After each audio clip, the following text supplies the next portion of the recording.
Hi there, my name is Kevin Taylor and this is my first comic book haul of 2022, and yeah, I've got a small stack of raw comic books here, and I've also got 5 graded comic books to show.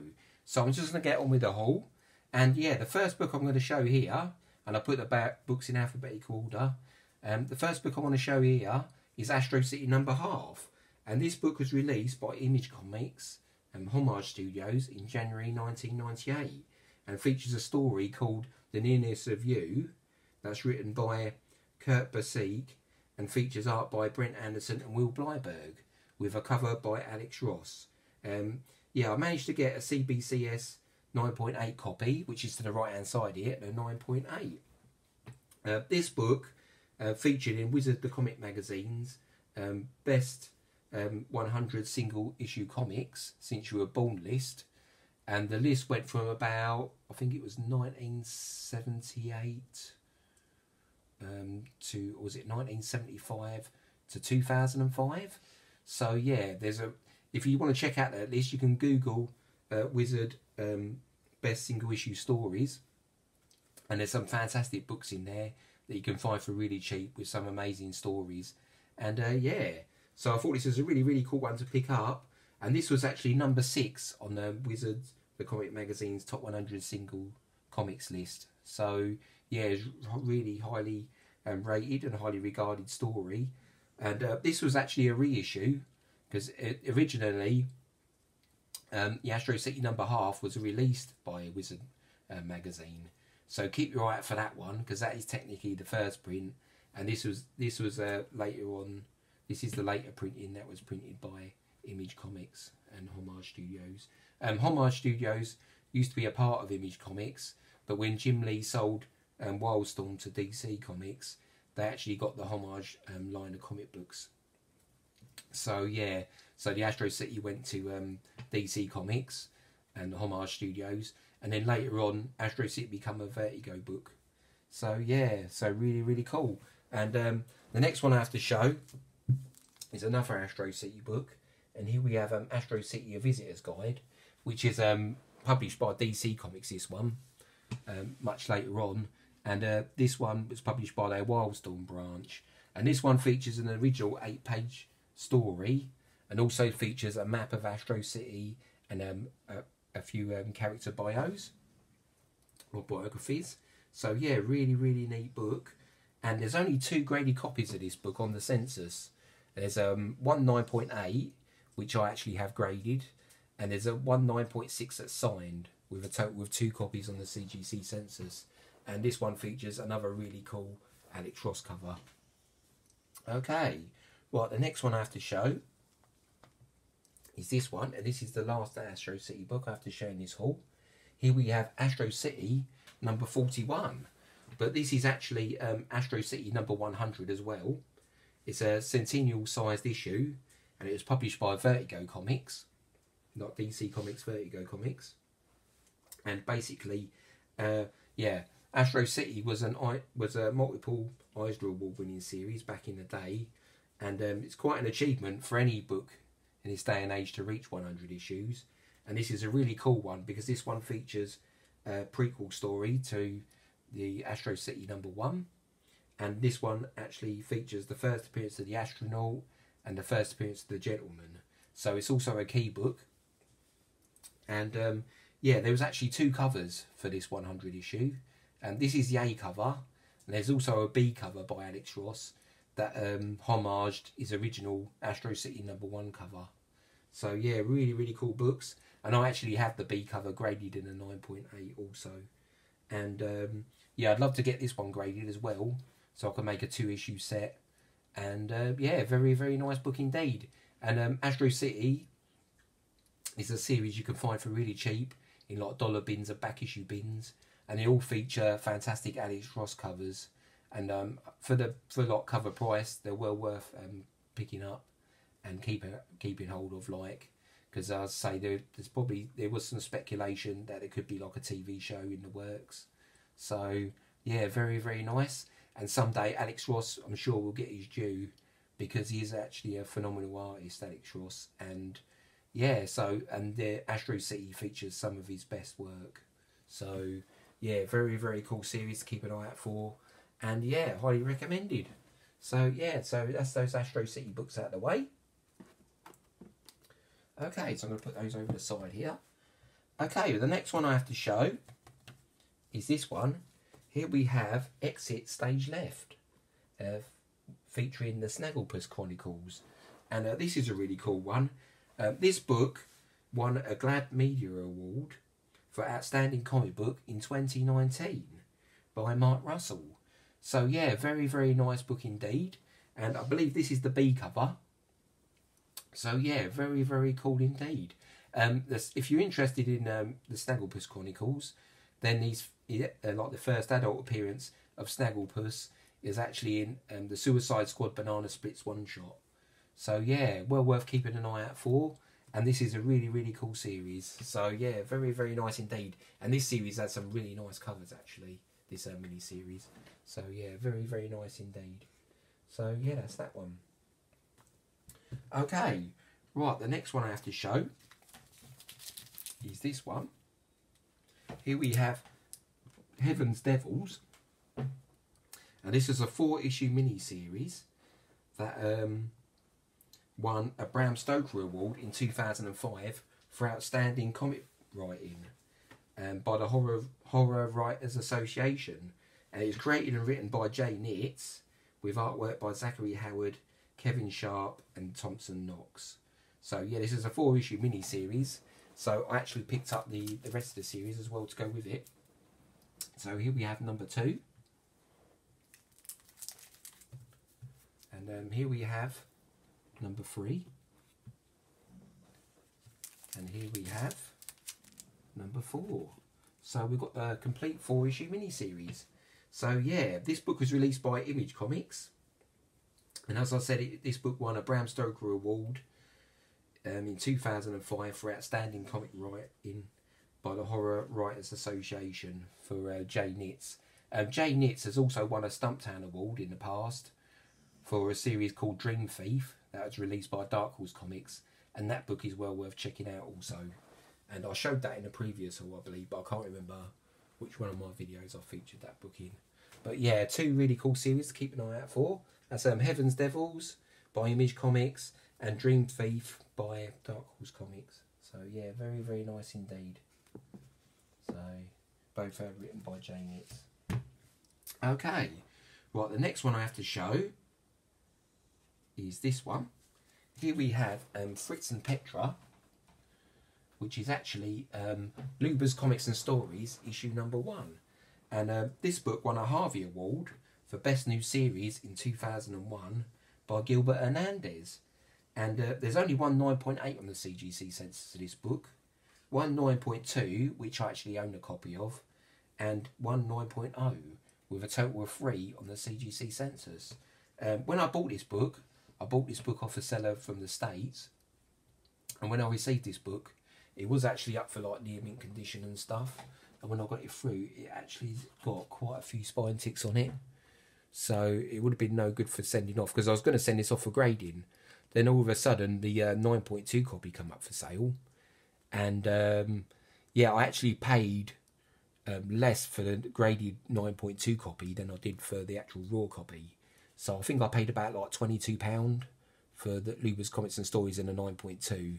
And I paid about £25 for this one.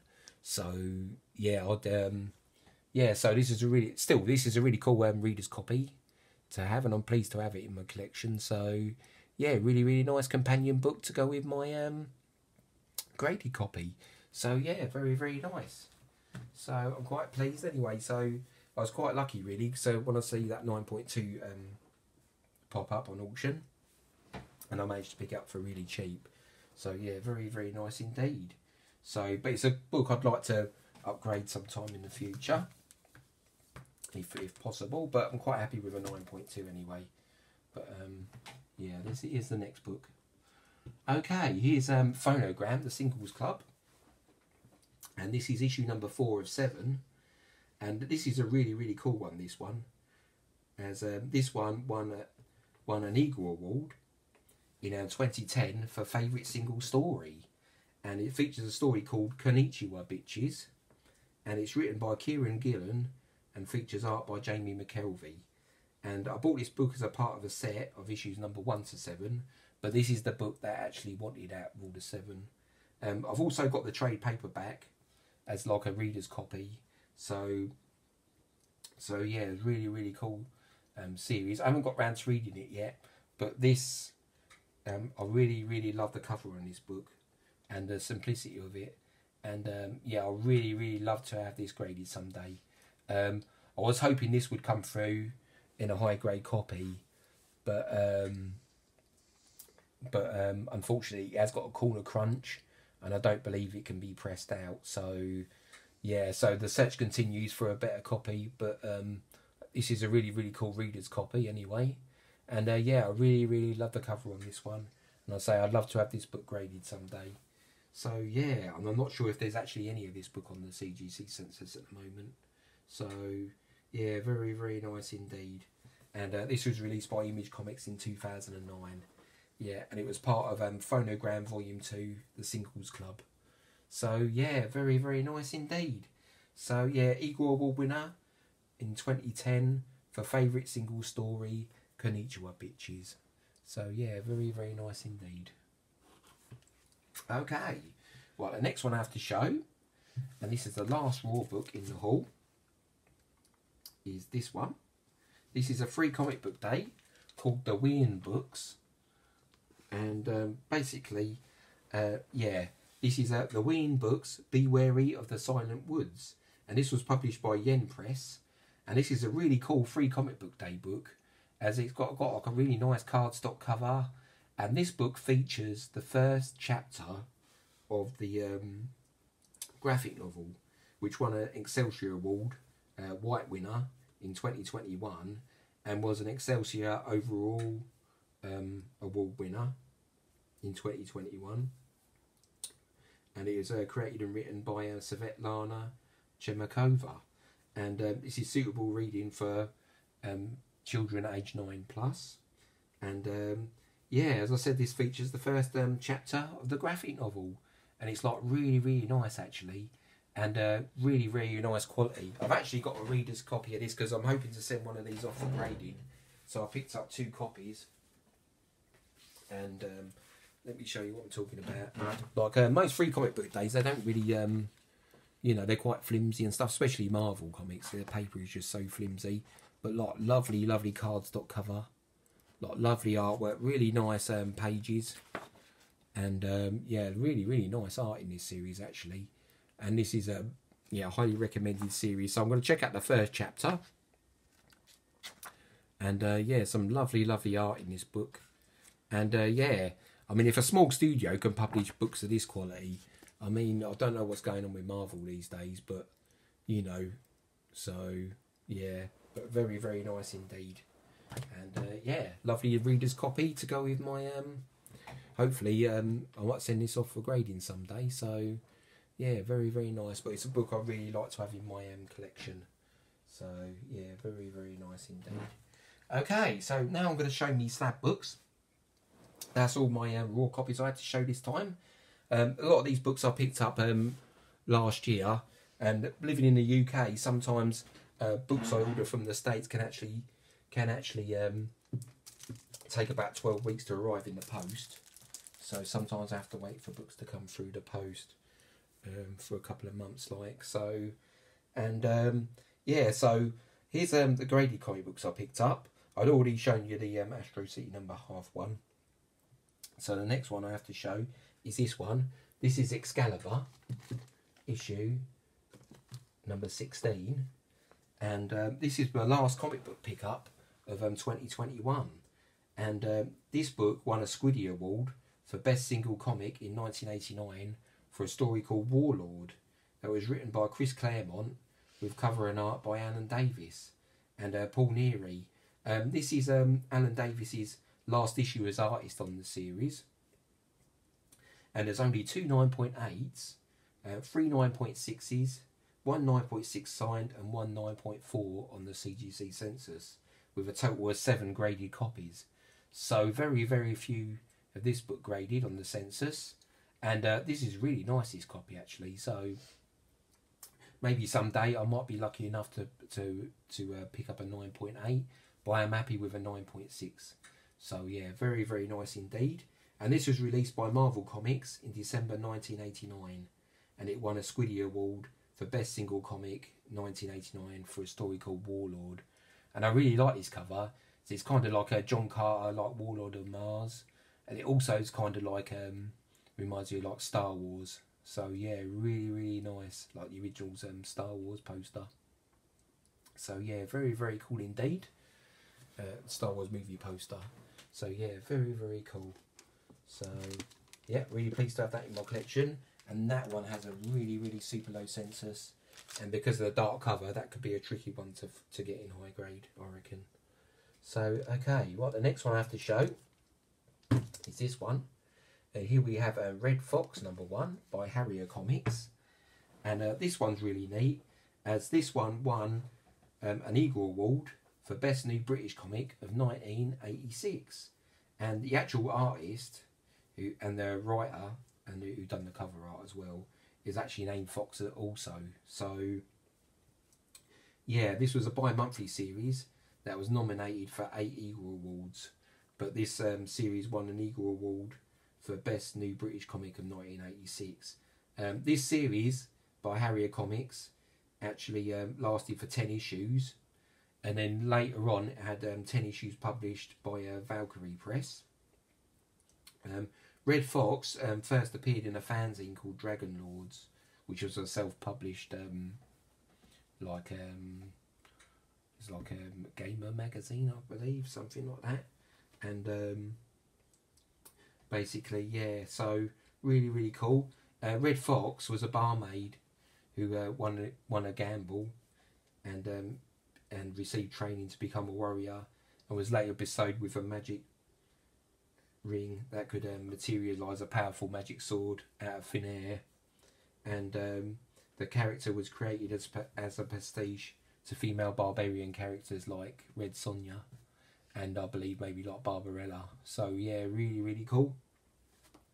And there's only one 9.8 on the CGC censors this book, 2 9.6s, 2 9.4s, 1 9.2, 2 9.0s, 1 8.0 and 1 7.5, with a total of 10 graded copies on the CGC census. So it's got a super low census, this book, and this could be a tricky book to find in high grade because of the black cover, and also it is self-published in the UK also, and it has an original price tag of 70p, so 70 pence. So yeah, very, very nice indeed, and I'm really pleased to have this in my collection. And yeah, this could be a tricky one to find in high grade because of the black cover. So yeah, very, very nice, and I'm really pleased to have this in a 9.4 grade. So yeah, super, super nice book. Okay, well, the next one I have to show is this one, and this is a shout out to Bubs Comics and Bubs World on YouTube, and he's at Bubs World 181 on Instagram, and he showcased this book a couple of months ago or a couple of weeks ago in a hidden gem video. And when I see this book, I thought I'd have to do a search for this one and see if I can find it. And I come across this 9.8 copy, and I found this book for pretty cheap actually. I think I paid something like £60 for this book or something in a high grade, something like that anyway. And it came from the States, and it's the only graded copy they had on eBay at the time. So I snapped it up as soon as possible because Dave Stevens' comic art is really taking off at the moment. And yeah, this is a really, really cool one, as this one features an original Catwoman biography, an artwork by with artwork by Dave Stevens. And here's what the actual artwork looks like inside the book. So yeah, really, really cool Dave Stevens original Catwoman artwork. So yeah, very, very nice indeed. The other reason I wanted to pick up this book is because as a companion book to go with my Camelot 3000 issue #1, so which has this interior here by Brian Boland also. So yeah, these Who's books are really cool ones to keep an eye out for, and you can find them really cheap. Then I recommend picking them up because there are some really cool biographies in these books, and with some fantastic original art by some of the best artists in the business. So yeah, very, very nice indeed. So yeah, there's the Camelot 3000 bio.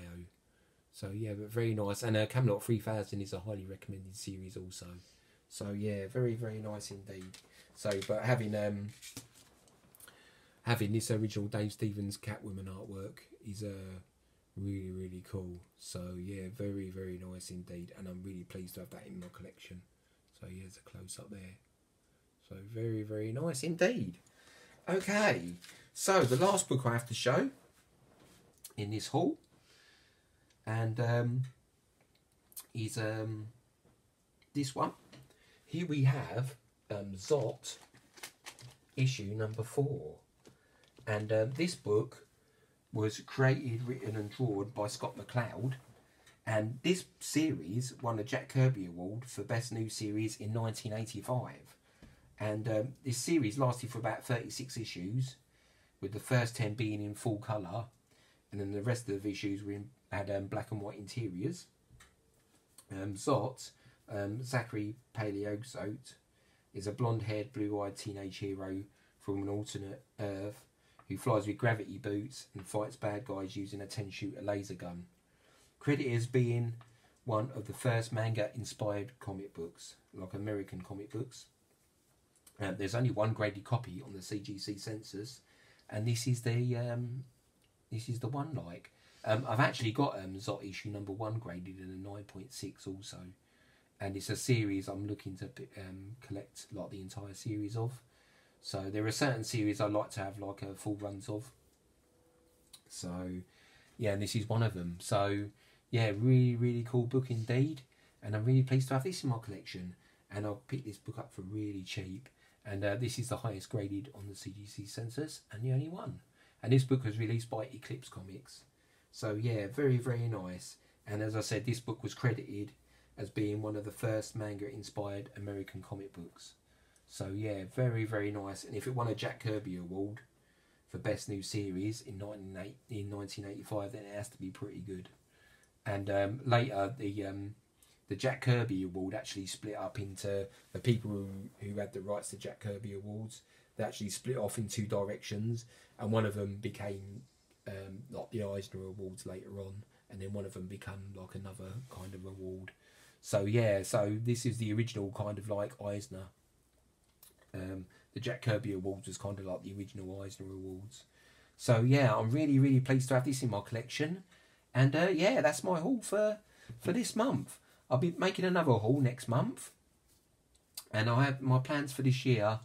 Basically, I'm hoping to pick up 1 graded comic book a month, and I'm going to carry on collecting like award-winning comics, and I'm going to be picking up some more raw comics of a month as well. So every month I'll have a new haul to show. Oh, and before I go, I almost forgot. I picked up this Mouse Guard role-playing game. This is supposed to be really, really cool, and if you're a board game fan. This apparently comes highly recommended. If you're a board game fan, this one comes highly recommended, as this one features original David Peterson art. Mouse Guard was an award-winning series, and also features some really, really cool artwork. There was talk of a Mouse Guard movie a few years back, and Idris Elba was attached to star as one of the characters, or voice one of the characters. And yeah, this is got really cool art book inside with original artwork. This is the first edition game, role-playing game. It's a multiplayer game where you go on quests and stuff, and it's supposed to be a pretty amazing game, this one. And yeah, I'm hoping to pick up the original Mouse Guard comic books. And there's the back cover there. So yeah, it's got everything you need in there, like a map and yeah, very, very cool indeed. And everything you need to play the game. This can actually sell for like about £200 or $200. But I actually picked this one up. I actually found this for like £70. And because it's a first edition, I thought, well, I'm going to pick this up. And it's still in the original shrink wrapped, and it's never been played. And I thought this was a really cool one. So as I picked this one up as a companion to go with the comic books. So yeah, very, very nice indeed. And I'm really pleased to have this in my collection. So thank you very much for watching, everyone. Let's hope 2022 is a really good year. And take care, everyone. Be safe out there. And take care. Thank you very much for watching. Thank you very much, everyone. Catch up with you later. See you later, everyone. Goodbye.